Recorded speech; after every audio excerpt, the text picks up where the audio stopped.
going to get into new business. We have an informational presentation from Rhynland Energy. They're on the phone, and they're going to be presenting about the battery energy storage. There's another S in there, Yes. but I don't know what that stands for. System. System. Yes. Yeah, so just real quick, high level, we're joined by Attorney Pete Nicosia, who the board knows well, and Brian Benito here at the table. We have been meeting internally with representatives from Rhynland for several months now. As recently as last week, we convened a meeting with folks from Rhynland as well as our public safety folks. This project is unique, as I've explained to the select board. Our zoning allows this project by right, so traditionally you would have heard about this through the planning board special permit process. That wasn't applicable here. They did go through the Conservation Commission and have obtained the necessary tree clearing permit and stormwater permit.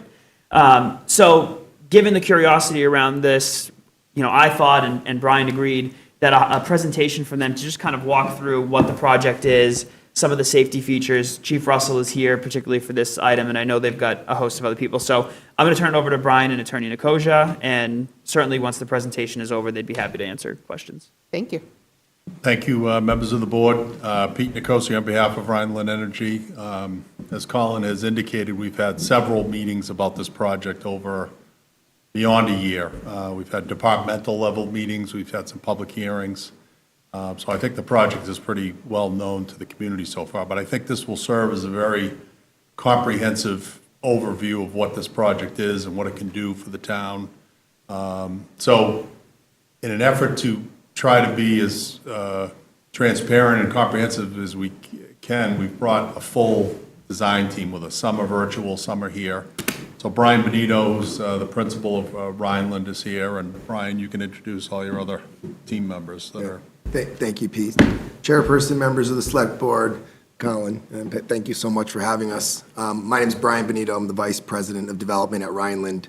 And we're here to introduce you all to the Rivermill BESS project, Battery Energy Storage System.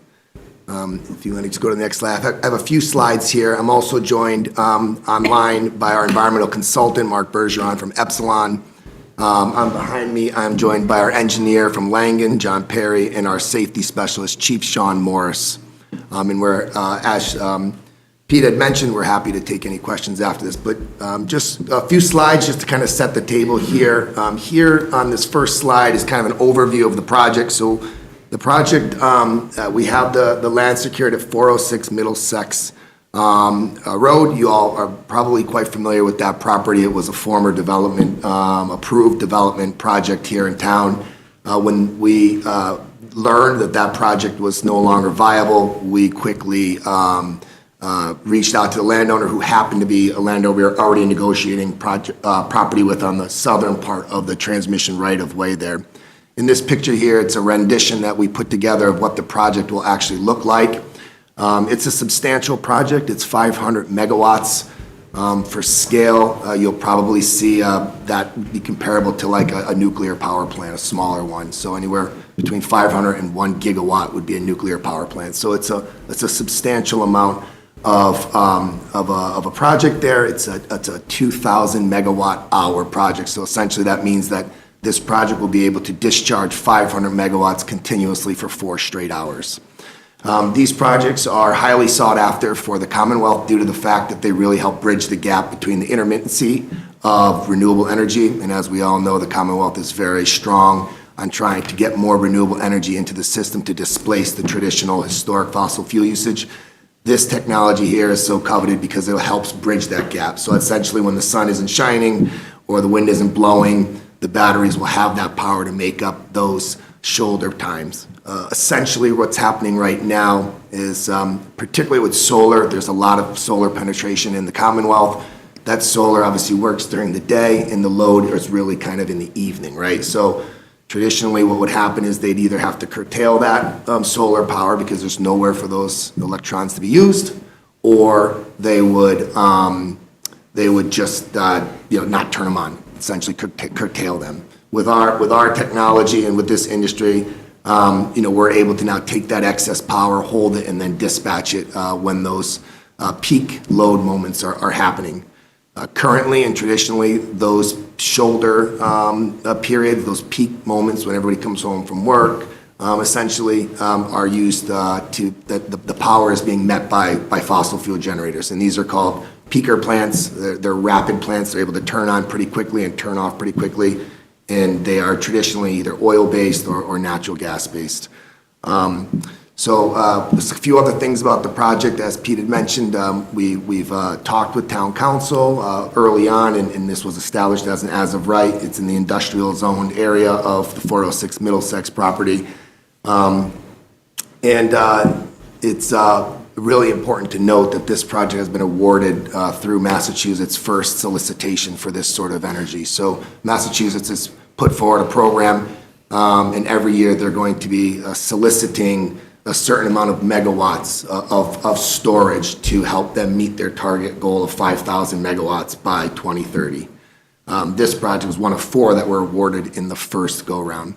So essentially, we can go to the next slide, and I can talk a little bit about why that's really significant for you all, recognizing that this is an as-of-right, and you all didn't necessarily have a way of reviewing it per se at this board, although the commission did, of course.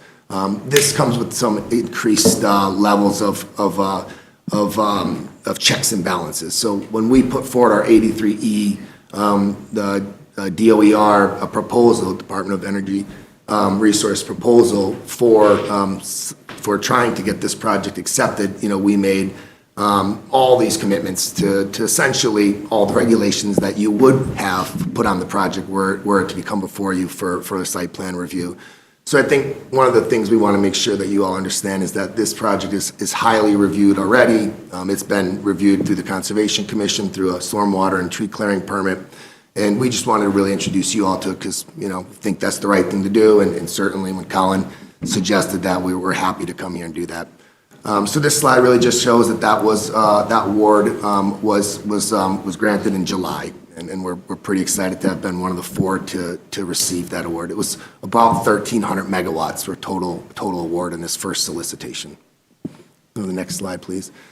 This is another rendition. This is actually, if you were to stand at the road at 406, you'd be looking up, and this is what you'd be able to see. So as you can see, the project's got a low profile. It's up on a hill. It's surrounded by forests on both sides. It's adjacent to a high transmission line corridor. That corridor's got good capacity on it at 345,000 kilovolts, and it was really a really great spot for a project like this to go in.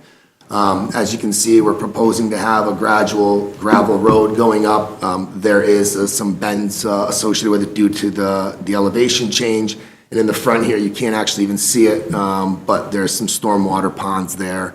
And we can talk a little bit more about stormwater, but I think for your perspective, the important thing to note here is that all the stormwater will be retained on site. So we actually are able to design the facility to essentially act as if it were currently in the current state.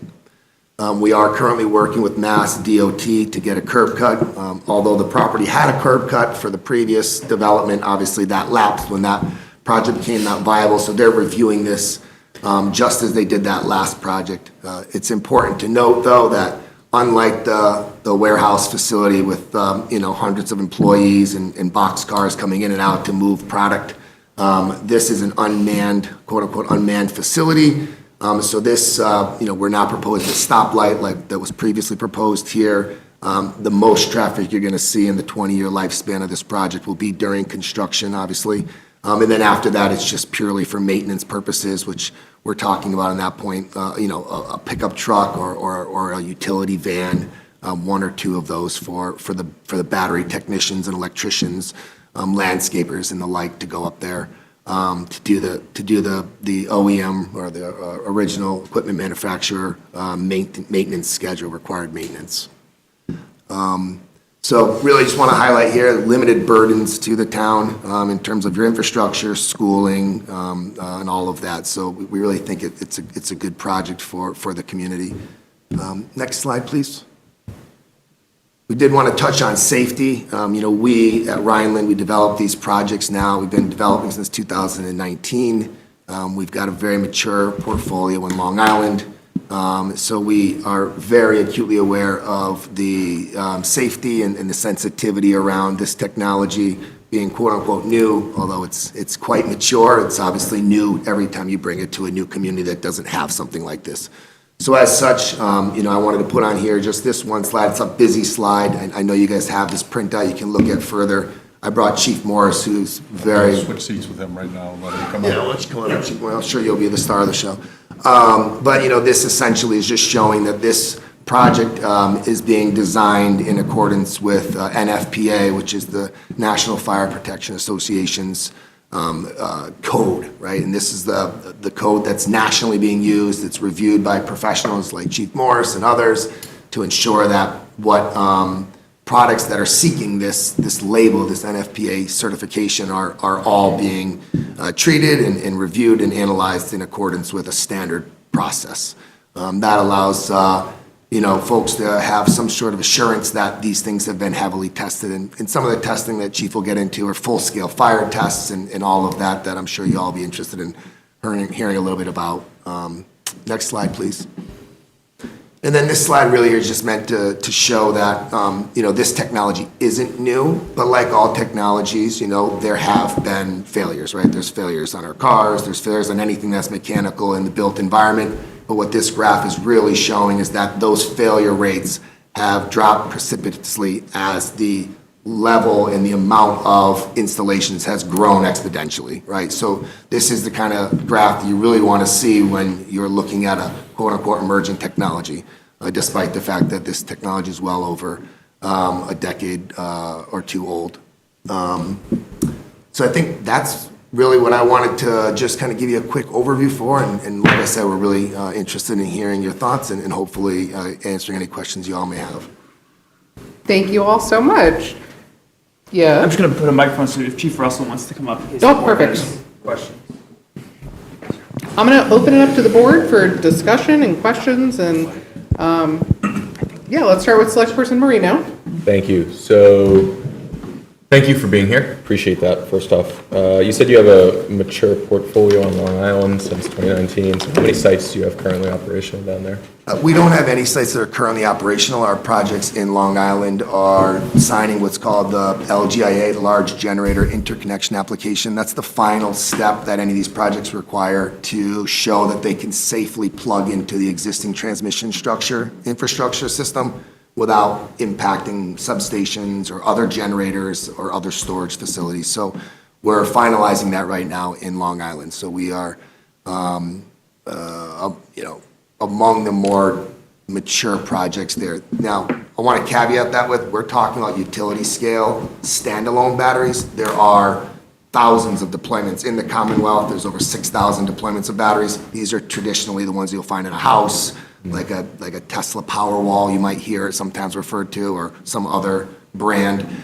So there's over 6,000 of those, and then there's another level of battery energy storage systems out there at the distribution level, so under 20 megawatts. And then the third category is a hybrid where you'll have someone that puts solar or some other generator and batteries on the same project. We are independent of all those. We're standalone utility scale, which essentially means we're over 20 megawatts. Our smallest project right now is on Long Island. It's about a 2-acre project, and that's a 60 megawatt project. So does Rhynland have any operational sites? We do not have any operational sites, no. Do you anticipate that this would be your first one? We anticipate the ones in Long Island will be the first ones. These ones here, the commercial operation date for these right now is 2031. All right. I'll get into some, before I get into the safety piece, I just wanted to ask a couple quick questions that, not necessarily in the purview of this board, but I figured if you're in front of us, might as well ask. So the front portion of that lot is zoned for business use. Do you intend to use that in that way? We do not intend to use that in that way. The front portion of that property currently is just for the access road. That is the only intentions that we have for that area. So, what you'll see on the front is standard mowing. There'll be two basins up there, so those will have to be periodically maintained per the recommendations of our engineering, and so that's really what you'll see there. And that stormwater plan with those catch basins was already approved by Conservation, That was correct? approved by Okay. Conservation Commission, yep, and that is currently actually being reviewed by Mass DOT, just because Mass DOT is the curb cut. Yep. Even though there's not a curb there, got a curb cut permit from them, but they also have a catch basin that's very close to one of our storm basins, so they're reviewing that in accordance with their purview. Okay, and then on the same topic as that curb cut, if you looked at that rendering on the, I think it was the fourth slide where you're looking up the hill. Yeah, if you want to go back to it. It looks like the entirety of the length of that driveway is gravel. My concern at the road frontage at least is that, you get some gravel into that road. It's a highly traveled road. We've had issues there in the past. I don't think it would be too significant, but it's something to think about. And it is also our main commercial corridor. So my question here ultimately is, would you be willing to pave, maybe 100 feet of that entrance at the Yeah, start? I think that would be a reasonable request and an accommodation for sure. Beautiful. Do we currently have that? I think we currently actually, sorry, I was gonna say, I think we currently actually already proposed to have an asphalt apron, it just didn't make it into the Nope, rendering. that's totally fine. No, all right. And then one last question, kind of that same area. The neighboring sites, there's not too many that are undeveloped, but even the ones that are developed, what are we talking about for noise, pollution, any safety perimeter that would impact the developability or the use of those adjacent Yeah, sites? no, it's a great question, it comes a lot. So in Massachusetts, they've got noise regulations that essentially say the baseline, so let's say, it's a pretty heavily used area, right? But, they technically take the baseline the quietest time of the day, so let's just go ahead and pick 2 a.m. in the morning. Say your baseline is 30 dB, our project will have to comply with the mass noise standards, which would allow it to operate at 2 a.m. at 40 dB. So no more than a 10 dB increase in baseline. Okay. So with this site here, we don't anticipate, we've already taken a look at, modeled some of the noise here. We don't anticipate this being a challenge for us, given that that baseline is going to be likely right around where we would anticipate the batteries being currently. Where you really kind of run into those challenges is in really rural areas that just have ridiculously low, which is great, right? You want to be in a rural area sometimes for that quietness. In those situations, you'll see the proposal of sound barriers and the like. We don't anticipate needing those here. Got it. Awesome. And then just getting into the functionality of the site, the failure rate that you referenced on that last slide there, which is below 98%, that 2% of the time when you're seeing that failure, are you referring to a failure of the functionality of the system or a failure where our fire department would have to respond to? I'm gonna let Chief take this one. Sure. Here. He'd know a lot more about it. Yeah, great. And just to introduce myself, I'm Sean Morris. I'm a senior fire and life safety consultant with the SRG. We're the Energy Safety Response Group. We're the fire and life safety consultants on this project. We've had the opportunity as a company and both myself to work in battery energy storage systems throughout the country. So thank you for the question. When we use the term failure, that does encompass fires at points. It is above and beyond, say, a maintenance issue. So if we, in one cell or module, maintenance issue, that's it. It would be something similar to a failure that happens that would require either a first responder response.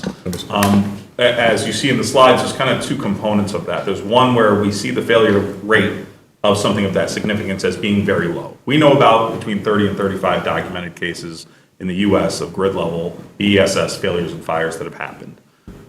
We, as a company, have been involved with almost half of those in terms of conducting investigations, root cause analyses, because we sit on the boards of these NFPA committees and these UL standards. And how do we make this thing safer? How do we make it better? While today I sit at this table with a developer, I've also sat on the other side with federal, state, municipal. So we get to see a lot of the industry overall. We've had a great opportunity to meet with the chief and his leadership team and already kind of start having some conversations. As Brian said earlier, it's challenging because almost every community we go into, it's kind of their first exposure to it. So while it's not a new technology in the world, it's often new to them. So I completely understand that. Going back to that, when we see that failure rate, we say, okay, it's very low compared to the rest of energy infrastructure, but in public safety, we have to prepare for even those unlikely events. Every one of your police officers carries a sidearm, and I hope they never have to use it in their career, but our job in public safety is to prepare for the worst case scenario. So when we see those scenarios and part of the training that goes into developing a collaborative emergency response plan with fire department and other first responders, developing what's called a hazard mitigation analysis, which is a code required item that basically says, hey, here's all the known failures that can happen in these. What systems, both through engineering and persons, can help prevent a negative outcome from happening there. That slide, and I know it's a busy slide that talks about code compliance, I come to the table as seeing code compliance as the floor, right? You will hear other people tout, we're code compliant, they think their job's done. I don't believe that. I believe that is the bare minimum. What we want to be able is be part of a collaborative effort that makes a community, its fire department, feel comfortable what exists there, and in the unfortunate event of a response needed out there, that every single member of the first responder community goes home safe. I've been in the fire service 25 years in Connecticut. Our company was founded by fire service members that felt that as this industry emerged, they were unprepared for the hazards that existed. So I sit here ready to, talk about the hazards that do exist, how we can safely mitigate them, and also at times say that catastrophizing sometimes of some are not based in science. I'm a battery nerd. Buy me a coffee and I'll talk to you about this for 10 hours, but I love the science side of it. So yeah, long answer for yes, some of those failures are fires. Some of those fires are as minimal as the size of part of this table, and some are larger scale incidents. Sure. No, I appreciate that answer, and kind of in that same point that you discussed, this would be it is new to our community, right? So is this something our fire department could train on to better understand the systems and prepare for an incident that might occur? Yeah, so two components of that. One is training and education. Like I said, we've tried to open up, or we have successfully with the chief, open up a really good communications channel of, hey, let's talk. Because one of my roles, I've sat on all sides of the table, is I sometimes say I'm a translator between developers and fire departments. I've sat as an AHJ, an authority having jurisdiction, a fire marshal, a fire chief, and I've sat on the side of developers and say, okay, let's start talks and see what this looks like and have a genuine feeling of comfort in what resources are needed. I do feel the fire department here is completely capable of a response to this. Speaking in generalities, fire department intervention, as you think of it, stretching hose lines into a structure and trying, they don't happen at failures like this. Even in the very unlikely event of a fire, their role would be to cordon off a safe area and await a response from the subject matter experts, much that would happen at, and the chief can probably echo it, at a electrical infrastructure fire that might happen today with transformers or switchgear, things like that. The primary function of the fire department is to protect life. This is an unoccupied facility. Brian might not love this, but I'm okay if he loses a very expensive piece of equipment in a fire, provided no one is harmed, there's not a negative impact on the community or the environment, and all the firefighters go home safe. My job's thrilled that day. So all the design you'll see, and the chief and all the permitting agencies will see, is the testing and the certification done to these systems is a design that a failure is contained to a single unit. There's not a propagation beyond that unit. In the unlikely event of a fire, that unit's consumed by flame, and we all go home at the end of the day, and that's it. So that's kind of as it progresses, you'll see all the testing documentation, what's called large-scale fire testing. Super fun part of my job is we have a burn laboratory down in Alabama, us and other companies, where we get to light very expensive equipment on fire under the worst-case scenario. High wind condition, doors open, safety system disabled. What do these things do? Let's see it. What does the smoke come off of it? What's the heat that comes off of it? What's the worst-case scenario? Not what's in a marketing brochure.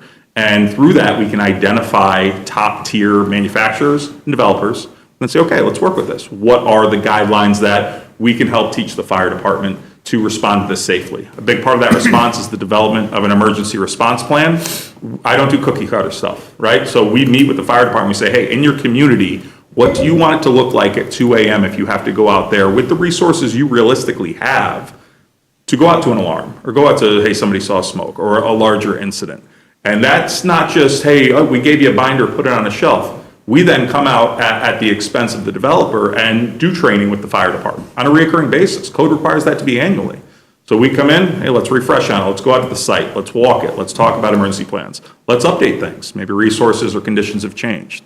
So that's a living document that's going to be functional because, the role of our company, again, is that they get to go home safe at the end of the day. And at the end of the day, that's what I care about.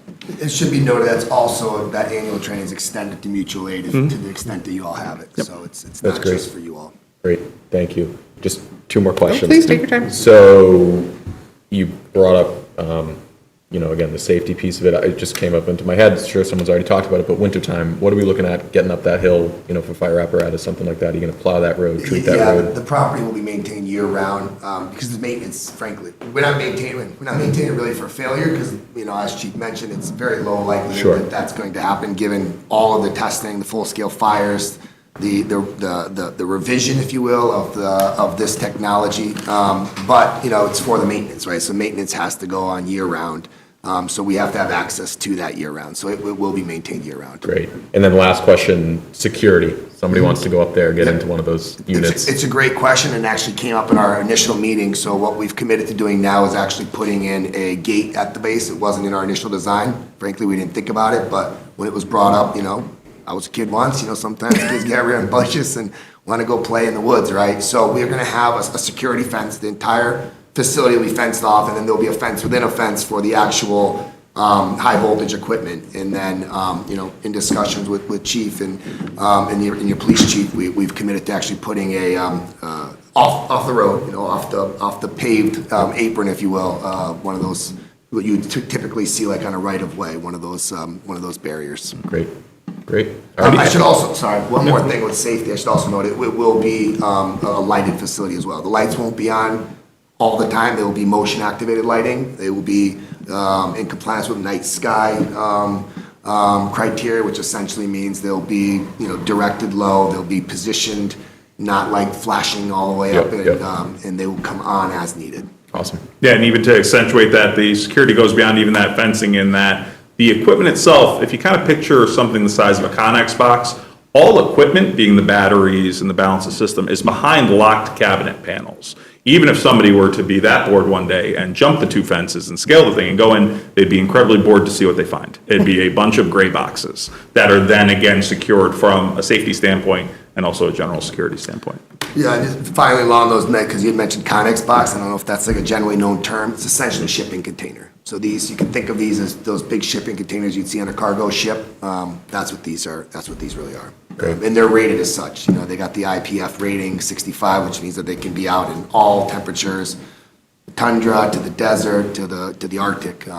These things are rated for that. Awesome. Thank you. That's all that I have, Chair. Awesome questions. Thank you. Select Person Galapagos. Thank you. Thank you for coming here today and welcome. Thank you. Thank you. So the presentation mentions really nice words. It's going to provide long-term municipal revenue to us with minimal impact. And I recognize that you're having those discussions with Colin and our town manager, and I look forward to seeing what he comes back to us with on that.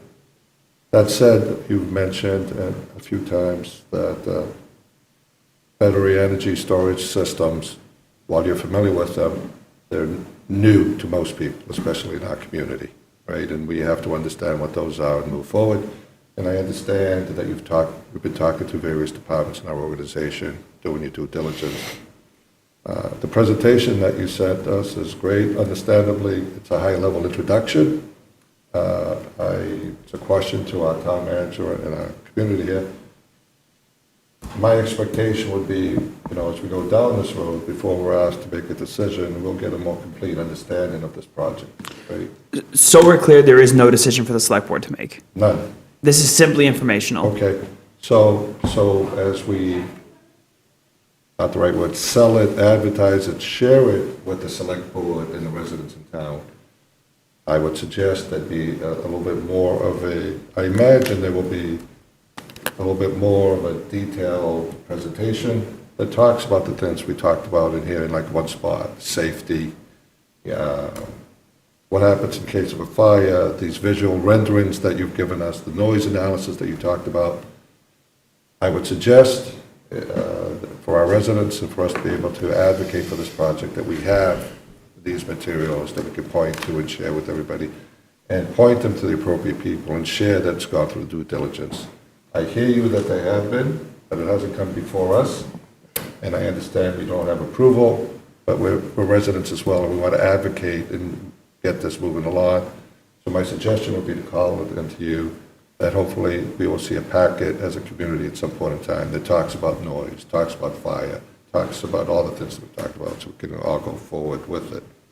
I think given us these concrete facts that you talk about that I'm not familiar with, I think it'll be better and smoother for all of us moving forward.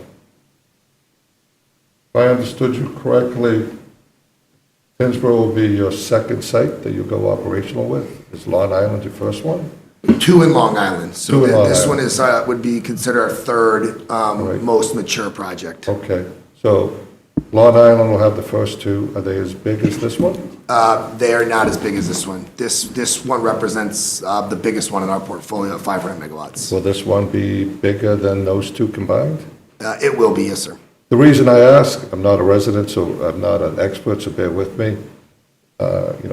We have the slide in here, and we have your testimony about all the due diligence we do and the safety. These are great at a national level. One of my questions was going to be echoing what Select Person Marino said, what is your record on operational excellence? So if Tyngsborough's going to be your third one, your record's not going to be very long, right? We're kind of going through this together. Yeah, to speak just one point as the consultancy for Energy Safety Response Group, I don't have a firm number in front of me. We are involved in hundreds from the safety side Right. of these installations, both up, running, operational, larger, smaller. Right. So from the safety profile that we bring to the table as part of the team, Right. we are one of the premier organizations in the country in dealing with the safety aspects. I should just note one point of clarification there, he's being a little modest, it's actually global. I mean, they respond to incidents globally, so it's not just. So the safety aspects aren't hypothetical on our Right. end. At the end of the day, right, these kind of projects with minimal impact, I'm looking forward to seeing what Colin comes back with a number. We could certainly debate that as a select board. I'm looking forward to see what he comes with, but the revenue generated in minimal impact is great.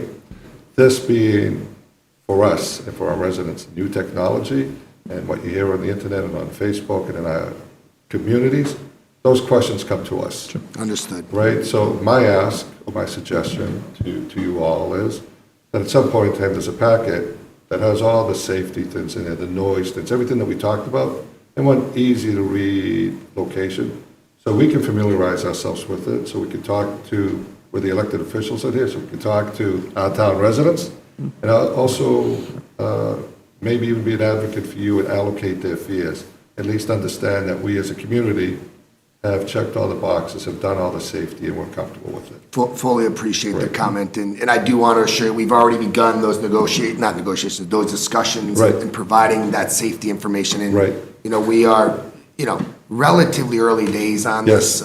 this relationship, if you will. Right. But I've made sure that Chief Morris is speaking with Chief Russell, and we are beginning those dialogues for sure. Yeah, I don't want to belabor it, I think.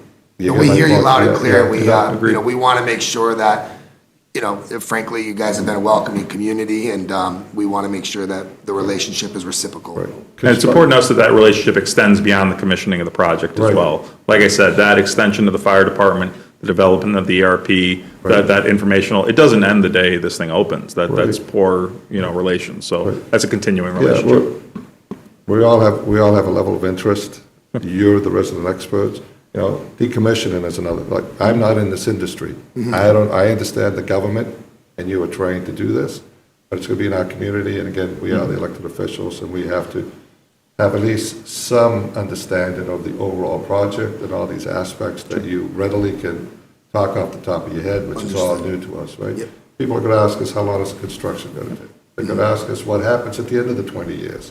And I imagine, and I hope you have all the answers to these questions. You probably have all this documentation somewhere. My ask or suggestion would be that you collate them into an easy-to-read layman's terms, and you might have pointers to all these charts that you showed that the Fire Safety Commission that I couldn't figure out. Sure. Right? I like the colors, I like the text, I believe you, but it doesn't mean anything to me. Agreed. Point taken. Thank you very much for your time. Thank you for considering Tyngsborough, working with us in Tyngsborough. Appreciate I have it. no further questions. Thank you. Select Person Coughlin. Thank you. So other than municipal revenue, what can the citizens of Tyngsborough expect in terms of any kind of financial relief in their electric bills? I mean, is there any connection at all? Yeah. No, that's a really great question, and we do get it a lot. The scale that we're at, this electricity is going to go into, it's called the bulk power system. So it's really going into all of what's called the Independent System Operator of New England, ISO New England. So when we plug into this, the way that we can equate this is that the rates on a macro level, they do experience relief, given that, for example, our bid, the 20-year bid that we put forward is a lower price than what Eversource and National Grid would be able to buy on the free market, if you will. So that's just one example of, the EDCs, the electrical distribution companies, Eversource, National Grid, and UTEL are required to buy clean peak energy credits is what they're called. And our system and systems like ours generate these clean peak energy credits. So those credits that need to be bought by those companies, those utilities, are at $65 a credit, right? We've worked through our solicitation process to offer that $65 credit at a steep discount. So now, the rates are going to be reflective of the $65 that they were supposed to be paying for that. So they will see relief by them getting our project. So that's just one small example of how this works. Another example would be, as I was mentioning in my earlier remarks, these peaker plants. These are traditionally older plants. I mean, we're talking the 1950s, 60s, 70s era plants. Lots of maintenance. They're very underutilized. They only get fired up, a few times a year sometimes. So they're really expensive to maintain. And as you can appreciate, that maintenance cost and that higher level of operating expense gets passed along through that capacity market. So our systems are meant to offset those prices as well. So it's still early days for this utility scale industry to come to Massachusetts to really start providing some of that larger relief, just like it's early days for offshore wind, right? So you see, like, for example, we'll just use, we'll call it Vineyard Wind, right? Vineyard Wind is producing electricity at about 7 to 8 cents a kilowatt, right? As you all probably know in your bill, because they break it down very clear now, you're probably paying around 11 to 12 cents right now from the standard fee, right? So you could see that over time, as more of that wind energy comes in at 7 cents, there's going to be a macro scale relief to all of us ratepayers in the Commonwealth. So unfortunately, it's not like I can come say that every resident in town here is going to see any reduction in their individual bills as soon as we go to commercial operations, just because of the nature of what scale we're at. We're at the bulk power scale. So it's as if, we were putting a natural gas fired power plant in your town. You wouldn't be getting the rates cheaper that way. It would go into the bulk power system. I hope that answers your question. Thank you. In terms of research and development, what happens in, 5 years or 10 years? If there's new technology, will there be replacements to the structures that's here? Or once it's built, we have it for 20 years? Yeah, that's a great question. So what you're getting at, the term is, in the industry is used as augmentation. So you would augment your existing, because I don't know if you all have electric cars, or you have batteries in your house, your cell phone. Let's use your cell phone, for example. You buy your cell phone on day one and it lasts 3 days, right? And then year 3, it lasts, 3 hours, right? That's degradation. That's in any sort of battery is going to experience that. So we're obligated under our contractual requirements to maintain a level of output. That's a 500 megawatt project. So for us to do that, when that degradation starts to happen, we have an augmentation process where we could either bring in more units and replace them one for one, or bring in more units to just offset the degraded units to maintain that level of offtake at 500 megawatts. So long way of saying that the systems, I guess, they do modernize, if you will, I guess that's the term, over the time in order for us to maintain that offtake agreement. There's no toxicity or anything like that coming off of it at all? It's emission-free. These are emission-free. I like to equate it to, it really is taking 1 million of your cell phones and putting them in a shipping container. It's essentially that, down at the cell level. It's really all lithium-ion batteries, which, are in everything. All your computers have them right now as well. So, yeah, there's no emissions associated with it. Obviously, if we're talking about going back to the failure, if there were to be we call it a thermal runaway or some sort of fire combustion, obviously that generates smoke. Sean's got a great story about smoke. All smoke's bad, right? Whether your cigarette smoke or your couch is on fire at your house, right? Smoke is never really good to breathe in. You made a great point about the questions you're going to get from the public potentially, and one of them is the smoke from this toxic? And usually when I then say, and Chief laughed the first time I said all smoke is toxic, please don't breathe it. The public, finds it a revelation. But a fair point, and this was just validated through a FAQ put out by Mass Division of Fire Services and multiple other agencies. We conduct UL 9548 testing and large-scale fire testing under calometric hoods that capture the smoke in a failure incident. This, again, worst case. fire, here's what comes off of this. And what we find, it is very similar in composition to your average structure fire, commercial fire, vehicle fire. It is toxic because smoke is toxic, but we are actually able to break down, hey, even with these specific units, here's exactly what's coming off of them, how that helps shape our emergency response plan, and we see it as very similar to a, fast food restaurant or a single-family home or a vehicle burning. And so this plant, electric plant, battery plant, it's run on gas? No. So how does it get its, like? I liken it, the comparison to water towers in a community. A water tower doesn't generate or create water, take it from the ocean or, rainfall. It stores it and then releases it during periods of high demand. And that's all these are. These containers have thousands of individual battery cells. During periods of high supply and lower demand, it charges from the grid.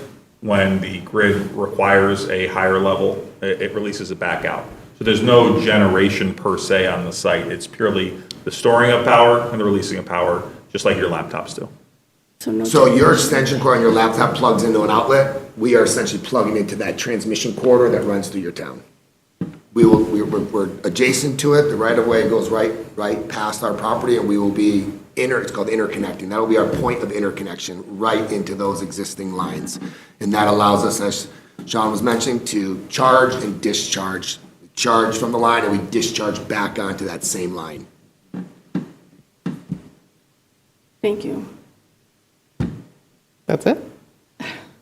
Why Tyngsborough? Like, Go ahead, ask them that. You can ask it. why Tyngsborough? Yeah.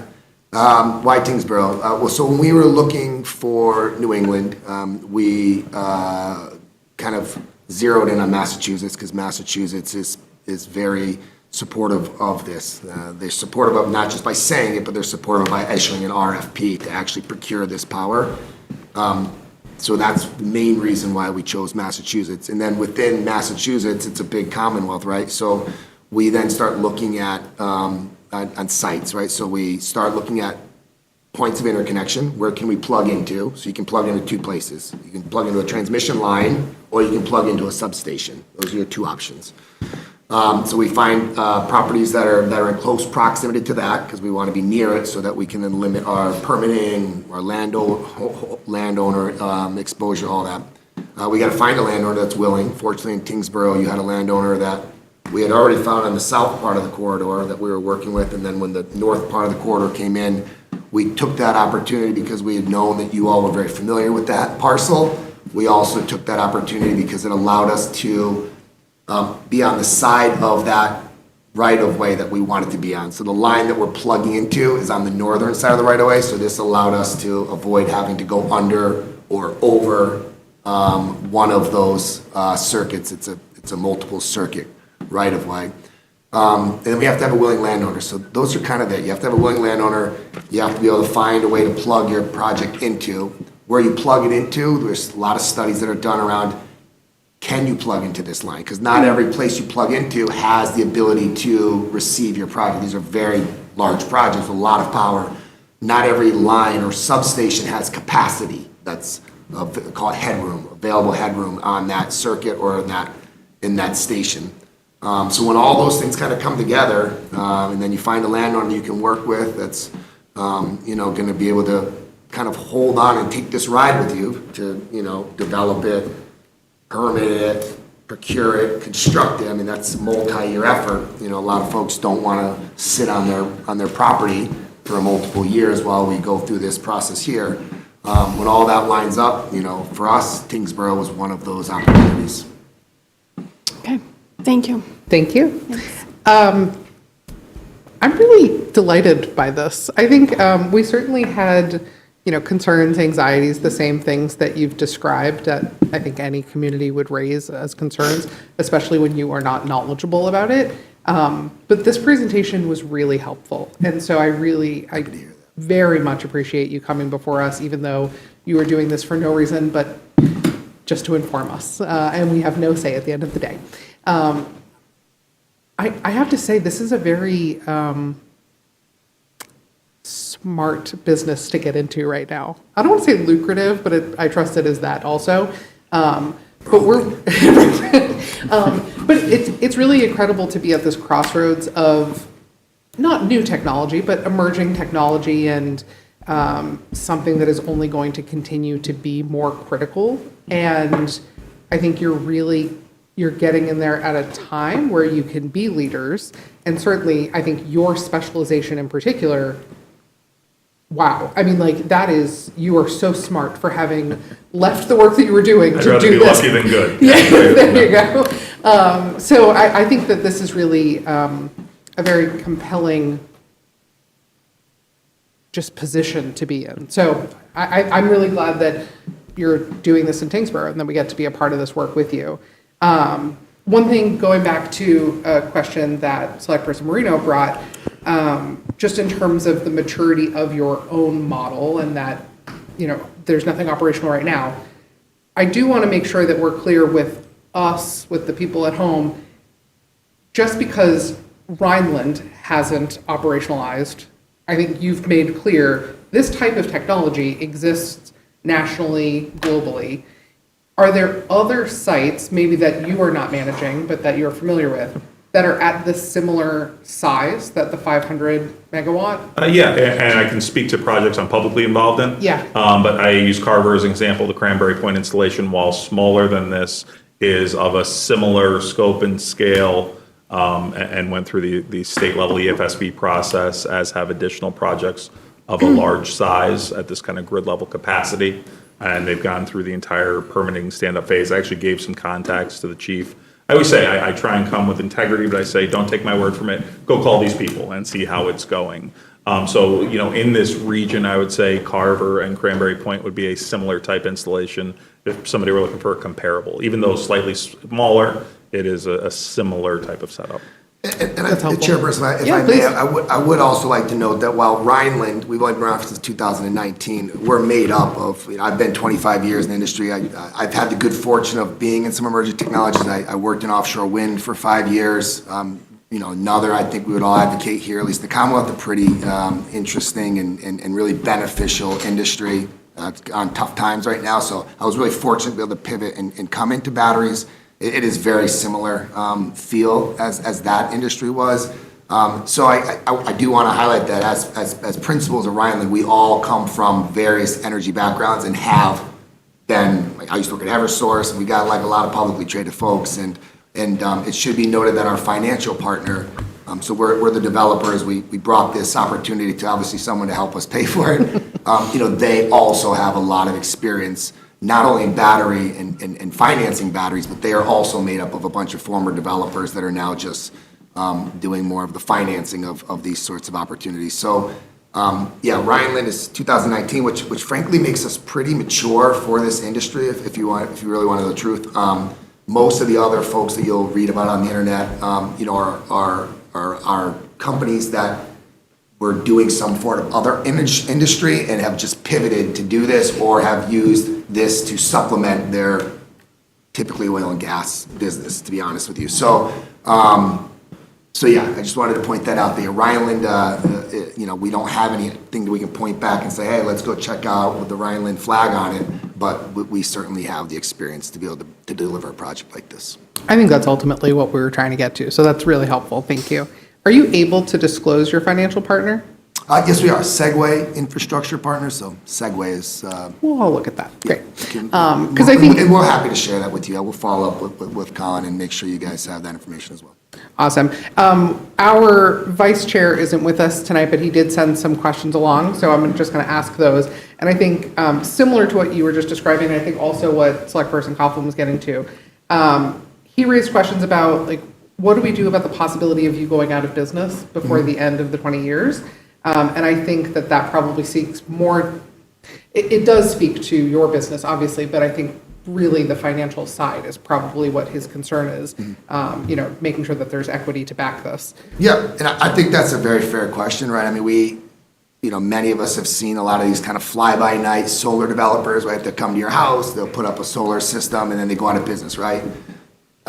That's actually happened to me for my system in my house, right? I had a solar developer, they came in, they were actually one of the nation's SunPower. You probably all heard of them, one of the nation's largest solar developers. They put this wonderful system in my house. They went Chapter 11, right?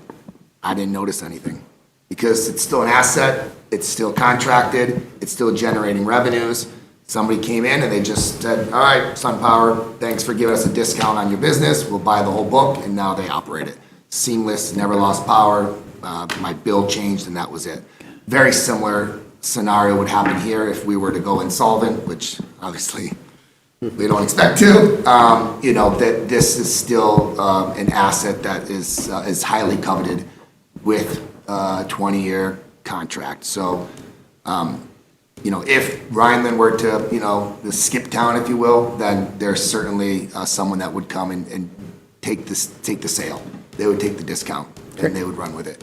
One other thing, I know you had mentioned it earlier, and I do want to just set this up, you know, there's decommissioning requirements as well. So it's not like, even if we did go out and for some reason nobody wanted this contracted asset, which is obviously not going to happen, you know, there would be a decommissioning bond that you all would be able to call upon. One nice part as well about having the NFPA codes and those items are, regardless of ownership or anything, that bar is maintained as long as this is operational. So in the unlikely event of a change in ownership, change in positioning, the chief as the AHJ would still have the right to enforce every single safety provision that's codified by the Commonwealth. Yeah, and I frankly, think that ties up a lot of the concerns, so Yeah. that's great. Yeah, frankly, everything transfers over, right? So we, you know, our, for example, our Conservation Commission permit, right, our stormwater permit, these are all things that would not, you know, our 83E contract, these would not be null and voided were we to become insolvent. Colin, did you have anything you wanted to just make sure that we emphasize there? No, I wanted to get to the decommissioning point and the decommissioning bond, but they did that naturally, so I'm good. Beautiful. Can I ask? Yeah, I have a couple more questions, but go Oh, ahead. no, I'm sorry, finish your question. Is it relevant to that? I want you to be able to follow up. No, okay. It's relevant to this, but not your particular point at the moment. Then, I'm sorry, I yeah, thought just, you were done. no, give me take just your one time. moment. Yes. In terms of timeline, I think you mentioned 2031. At a high level, can you tell us timeline of when you expect construction to start, when you think you'd operationalize? Yeah, let me just pull up my notes here, because I just want to make sure we are, so we're targeting to be what's called notice to proceed. So we're targeting to be complete with all of our local, state, and interconnection permits by Q2 of next year. Once we have what's called NTP, notice to proceed, that is now we've got everything that we need to then bring to an engineer, procure, and construction firm, an EPC firm, for them to actually, frankly, now we have everything to go to finance the project, to then go to an EPC to build it. So we're targeting a COD of, 2030, Q4 29, Q1 2030. And then you'd have to back that up 2 years. So 2028, late 2028 would be likely the groundbreaking, commencing of construction. Okay, invite us to the groundbreaking. The last, Oh, yeah, for sure. We love the that. shovel. Yeah, we love that. It won't be a golden shovel. We're not offshore wind, sorry. the last question that I have, it's funny, I mean, with all select boards, we obviously each bring our own knowledge from our own industries, and you can hear it. For me, I work in IT, and so I think about batteries as like such a gift and such a nightmare at the same time. And so, before you do any sort of repair on a computer, you need to be trained on what to do if there's a thermal incident. Sure. And I am just, I think, so scarred by the thought of what could go wrong. So I wonder if you could speak to the specialized treatment that is required for this type of technology. And then I'm also going to pivot to our chief to talk about how you're feeling about knowing that we're adding this to our load, our portfolio, and how the rest of the team feels about that. Yeah, so to speak to the batteries, and a good point coming from IT and the fire service in general, something we've faced over the last 10, 15 years is lithium-ion batteries prevalence in society. And then I joke, but realistically, there's probably 100 in this room if you start dialing it down to laptops and cell phones and hearing aids and all these items. The hazards we see in the fire service are largely from the locations of smaller, either micromobility, transportation batteries. Because in the fire service, the little trick is the fire's not the issue, it's what's around it, right? If I have a campfire in my backyard, my children can enjoy s'mores. If I put that exact same fire in the hallway of an apartment building, I'm on CNN. That's the difference, right? So when we look at batteries that don't go through any rigorous testing, if I can go on a website from another country and order a replacement battery for my drill for $5 and they'll deliver it to my door, yeah, I should be a little concerned about the sourcing, the quality, the testing. So a lot of the incidents we see on social media or through the news are based on micromobility items, smaller issues, early development EVs, and similar. EVs, while they catch fire in a lower proportion than internal combustion engines, all engineered products can fail. And when that EV is located in an underground parking garage, it poses a different hazard than it does on the side of the highway. So those are all things we work to address. The intensive quality control that comes from tier 1 vendors, like selected by the developer, we're able to provide that information, the hazard mitigation analyses, which goes into here's all the testing, here's the qualifications, here's the standards they have to meet through NFPA, UL, CSA, every other accrediting agency. So that shows us, okay, we feel confident that there's a incredibly low likelihood of failure. Like I said previously, we plan for that failure. So what are the passive and active mitigation efforts that stop something from happening? The two biggest hazards with lithium-ion batteries are thermal runaway, which is a increase in heat, where the heat develops quicker than it can be dissipated to the surrounding environment. What's unique about that is it doesn't have a standard suppression putting water on it, right? If this table were to catch fire, the chief would call the men and women of the fire department, they'd extinguish it with water. That's not an effective suppressant against lithium-ion batteries. But this isn't unique to lithium-ion batteries. If a transformer were to catch fire, the chief would also not direct his men and women to apply water to it. So it's unique in that sense. Another element, and this is why it's so important that we train and work with the fire department, is what's called stranded energy. The batteries, much like the water tower simile, that water tower, if it had a valve failure, right, okay, now it's not functional, there's still water in it. We see that on the battery side as well. We can have a failure or a fire or both, and that battery will store energy for a surprisingly long time in the volume it's expected to. So, the chief, if he had a standard structure fire today, he would direct his firefighters to go in towards the end, conduct salvage, overhaul, poke through, walls and ceilings, and none of the trainings can direct that because the energy still exists in that hazard long after the incident's over. And that's where the developer and his subject matter expert teams, including us, will come in and work on the decommissioning component of it if they're unlikely event of an incident. So those are the two real big hazards that are specific to lithium-ion BESS installations and how we work through training and communication to make sure that hazard doesn't extend to the community or any of the first responders. So that's that thermal runaway and then stranded energy. Beautiful. And when they do need to, well, I think based on what we talked about earlier, it's not necessarily their responsibility to go and put out the fire. It's more so securing the perimeter. Is there certain equipment that they would need to use in order to attempt to put out a fire if that was asked of them? So there is equipment that, and we've had in these discussions, such as thermal imaging cameras or gas detection, that could help in a situation to have them establish a perimeter, decide, safe, unsafe, make decisions. That's part of the conversation with the fire department is, can we identify resources that would be important for them? And that's part of the ongoing conversations. A lot of that is equipment that's, currently standard firefighting equipment, we'll call it, but we always want to explore opportunities. We can make sure they feel comfortable in responding. Awesome. Chief Russell, how are you feeling about this project? Like all of you, I'm acutely aware that I am someone that people are going to turn to with their concerns and need to be able to be knowledgeable and answer questions about this. And I think hopefully make them feel comfortable with the technology.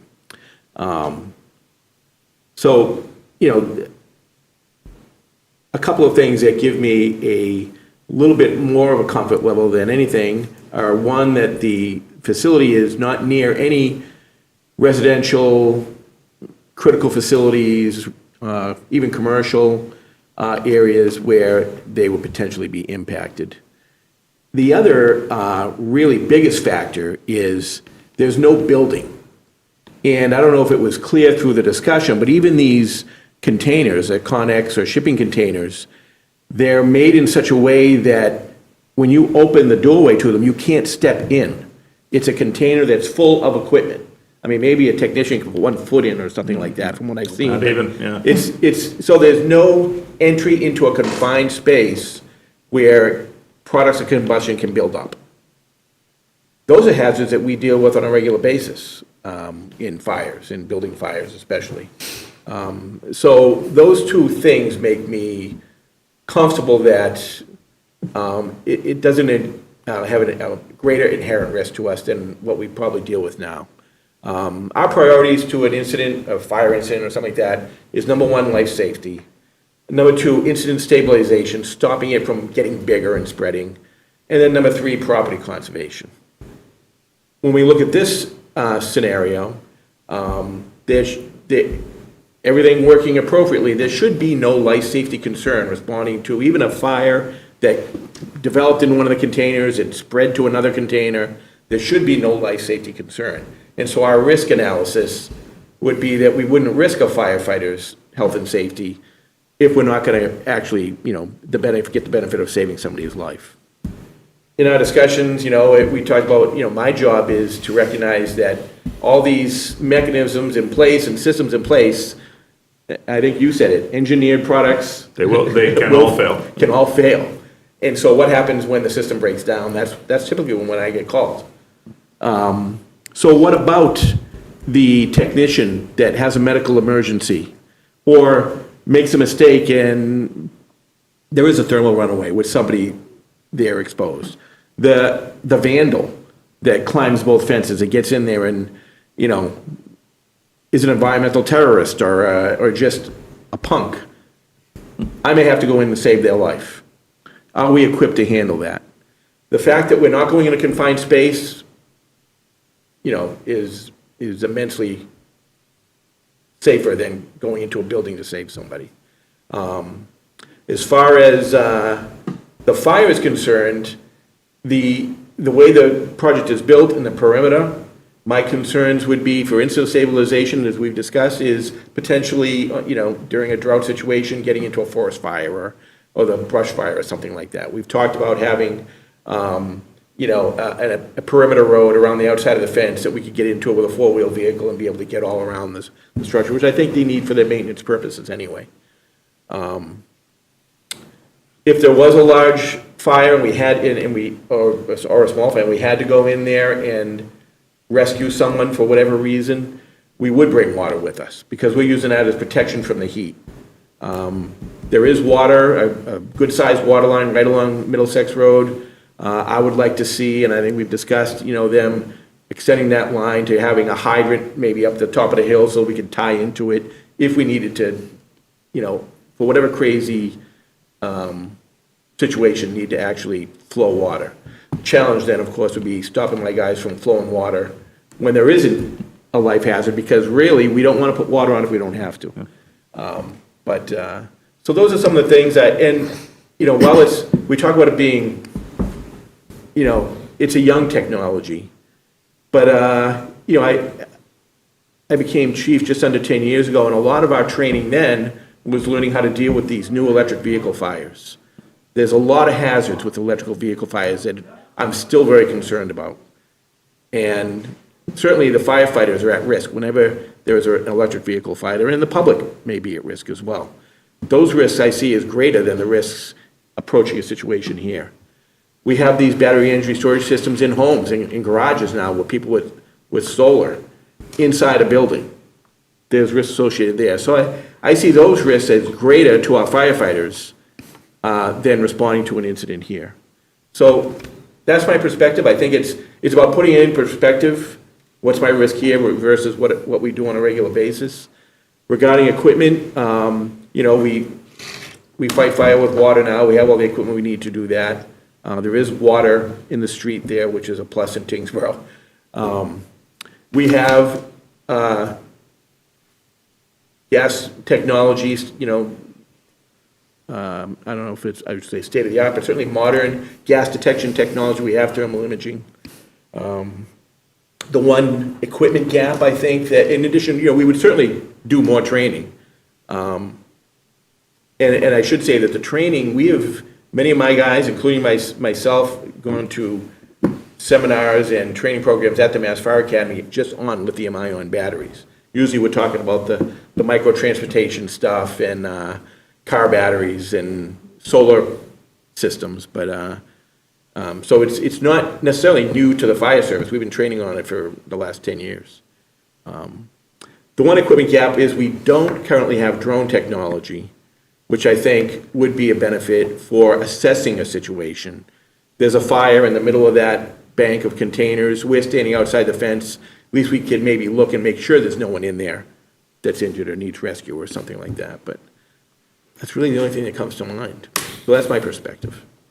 That was so helpful, Chief. And I think you have the soundbite of the night there of that when you compare this to other similar technologies that are in people's homes or cars or things that are already in the environment, you don't see this as any larger risk. If anything, it's potentially less of a risk than those types of things that you're already dealing with and managing. So, And if I could just add to that, I did look at all, also, you know, my job isn't necessarily to protect the environment, but obviously any kind of smoke, as we said, you know, smoke is toxic.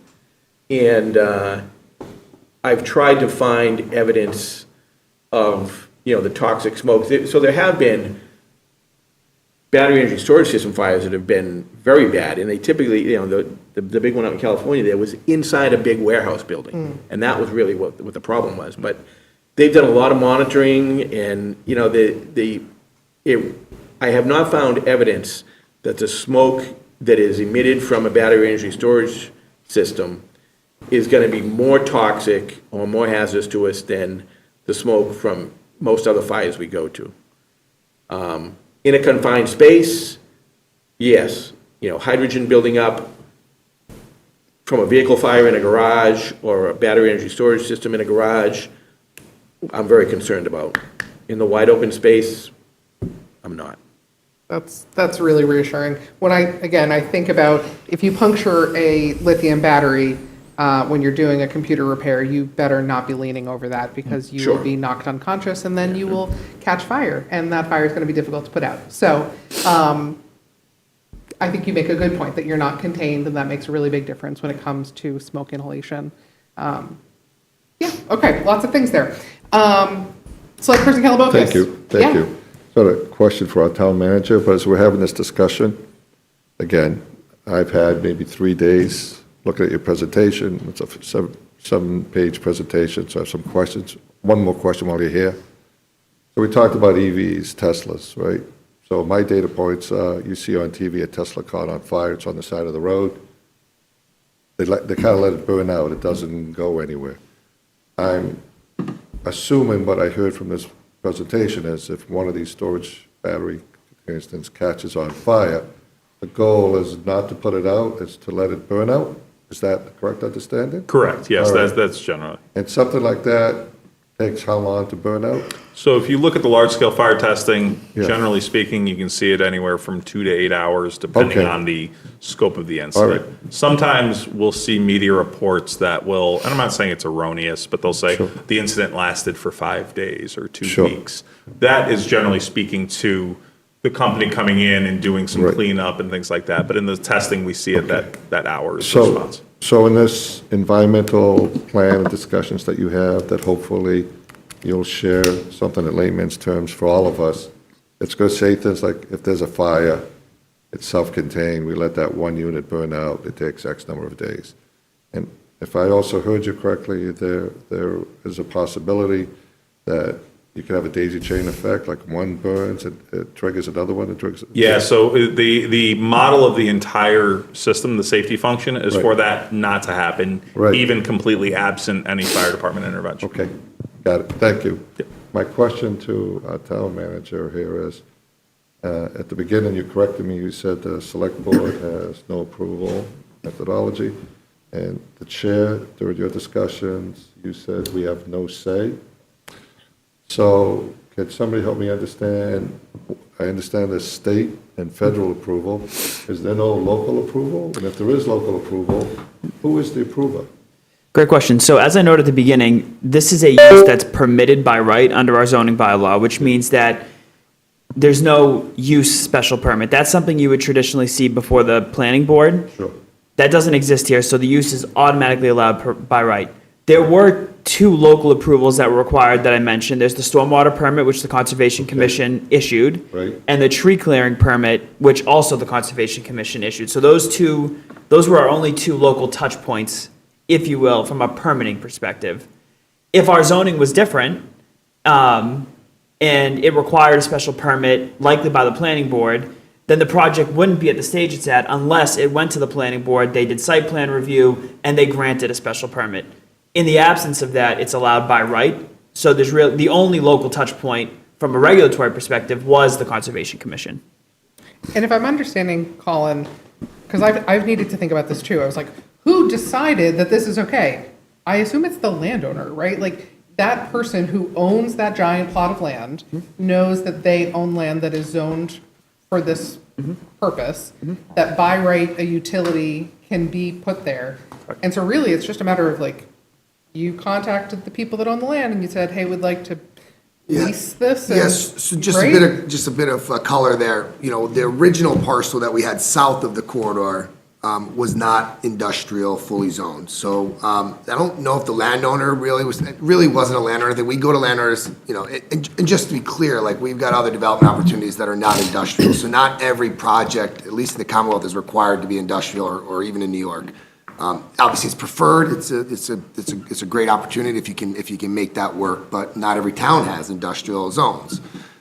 So the landowner was obviously, you know, they've got land holdings and they have desires to move those land holdings.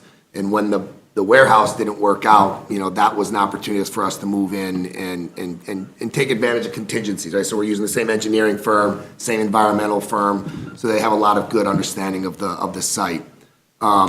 So yeah, just you know, with regard to that, it's really just when we came to town, we looked at the zoning. We then worked with Pete and our council to work with Colin and town council just to confirm, like, hey, this is Rhynland's interpretation of your zone. Right. We're outsiders, we don't know it all, but we got Pete, we think he knows a lot, and he is also saying this is the way your zoning works. Right. And then we reached out to the town and town council to confirm our assumption, and that's why, you know, Colin is letting you all know that this isn't as of right.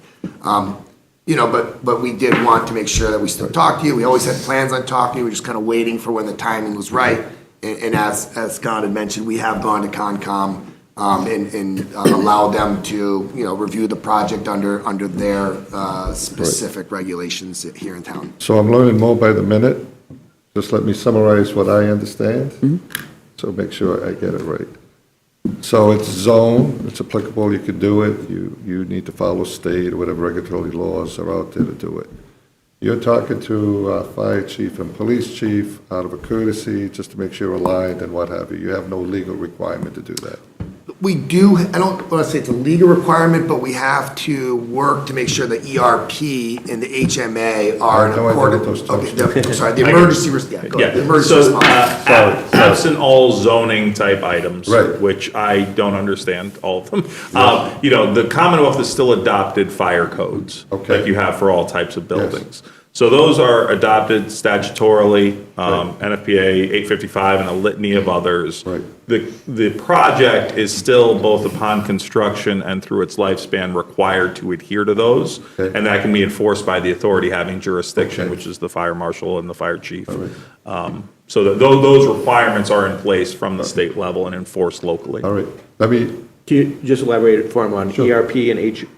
Yes, thank you. So within that code, two important things are two big living documents: an emergency response plan, Right. which we call an ERP, which is guidance about what to do if something goes wrong, Right. and then a hazard mitigation analysis, Right. or an HMA, which says, here's the litany of things, not litany, a small volume of things that can go wrong, from a basic malfunction to a large failure, Right. and here's how those are addressed. It's more of an engineering document, super boring.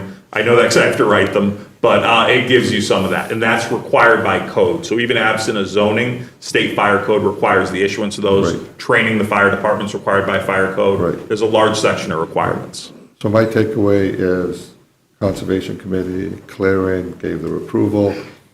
There are state requirements regarding fire and what have you. You meet those approvals, and in good faith, you're working with a local lawyer who knows everybody, knows everything, to make sure we're in guidance, talk to our guys and you go forward, there's no approval required. So my ask is, just assume you're sitting on my end, know nothing about your business, had this 1-hour discussion, know that people are gonna come and talk to us. And I'd like you to, just please consider the suggestion of having some public presentation that's in a layman's terms, that talks about these things. So when people come and talk to us, right, we go back and say, look, right, it's a 20-year project, this is how they're going to decommission it, if it catches fire, we talked to the police chief, the fire chief, everything that we talked about, so we could post it somewhere, we could send people to it and go forward. Because if you leave it up to us, well, I had no say in it, it's not an appropriate response for us, right? Well, I could say, oh, the police chief said it's okay, which is not an appropriate response, right? So any presentation that could be public that covers these points at a layman level, I think would go in a long way of alleviating any concerns or fears that our town residents have. And also brings us a little bit closer to your world and we understand what's going on in our backyard. Point well taken. Yeah, and I think along with that, what that raises for me, Select Person Calabocas, is I know that this is early on in Rhineland's development of this type of portfolio, and that you will have other sites that you will do this for beyond Tyngsborough. I hope that we can be good partners for you and give you feedback where it's helpful and hopefully help you guide the conversations that you have with other communities so you can anticipate some of these questions and answer them up front. Having something like an FAQ, which it sounds like that exists already, but if we can help give you guidance on that or what questions it might be missing or phrasing them in a way that we've heard people ask those questions, I think we're very committed to doing that. We want to be good partners for you as well. I'm curious, does your team have essentially professional services that works with communities to do that kind of engagement? Because it sounds like there's thoughtful work that needs to be done to train first responders. Is there something similar that your team does to train municipalities on how to answer questions about this? If that makes sense? Can I offer a suggestion? Yeah. I don't know if it would perhaps the company hosting a River Mill project webpage with information on it that we could link to, would that do what you're looking for? Again, no expert, things off the top of my head, not all-inclusive. Or is that a bad idea? But within 3 days, I came up with those 6 or 7 questions, what's the timeline on the schedule? How do you decommission it? What happens in a fire? What are the safety plans? Those are the things that come to mind, right? Yep. And I think again, Tyngsborough Media could link to this public meeting as well. Yeah. This public meeting was pretty informational and probably answered a large bulk of the public's likely questions, so that, at least for now, there could be a paper submission that you would reference, which is a good suggestion. But I also think Tyngsborough Media linking to this particular public presentation right. would also be helpful. If I may, Please, you There's first. so just much. piggybacking off that point, we had a separate recording that was posted on YouTube from the sewer rate presentation. Could we do something similar for this?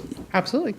Great. Yeah, and if I could just say, one of the things I wrote down when Mr. Calabocas first Yes, sir. talked was creating a page on our website specifically dedicated to this project. I mean this with all due respect to Brian, who I have great respect for.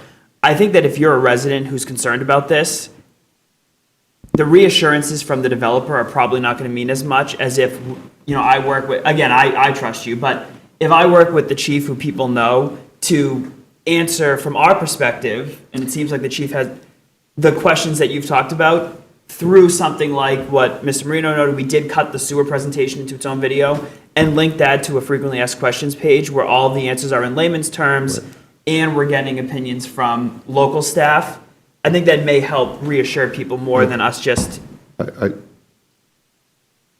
get your point. We don't trust the developer. I trust the developer, but I get doesn't residents' trust mind. the Someone reason, doesn't Trust but verify. But That's trust all but I'm verify. saying. That's what they said in the Marine Corps. But no, yes, I mean, it has, I'm just looking for facts, Yep. right, as opposed to a presentation. Facts, right, that come from the resident experts that are probably reviewed by our town manager, right? Says, okay, these are the facts, we've reviewed them, we agree with them, this is what it is, go look here. Any way we put it out to the public is great.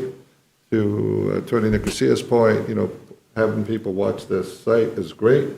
But now that I've been on select board, I think this is only my fourth meeting, that's why you're getting all the questions from me, right? I go back and look at them, and you get maybe 10 or 12 people that look at these things, right? So we'll try to advertise them, but yes, any presentation in any format that's at a layman's term, and I'll send you my notes of what, again, just came off the top of my head, I'll send them to you, in any format that you guys agree with your attorney and with our town manager to help get the word out and also educate us without acronyms. I like the colors, but something that I can understand and we can share with lay people would be proficient. Yeah, point well taken, and what I do want to assure you all is that, as Chief was mentioning, like, he wants to refer people back, don't trust me, go talk to this fire chief. Right. I'm hoping that, we're going to be in a position where I could sometimes say, hey, don't trust me, go Right. talk to Tyngsborough. I mean, that's a good community that, knows us quite well, so, it's almost like a job referral, right? Like, I want to make sure my company and you all are comfortable. Right. This is a very big project. It's going to be, something that I understand questions will come from, and I can assure you, here and now, and I think Colin can attest this,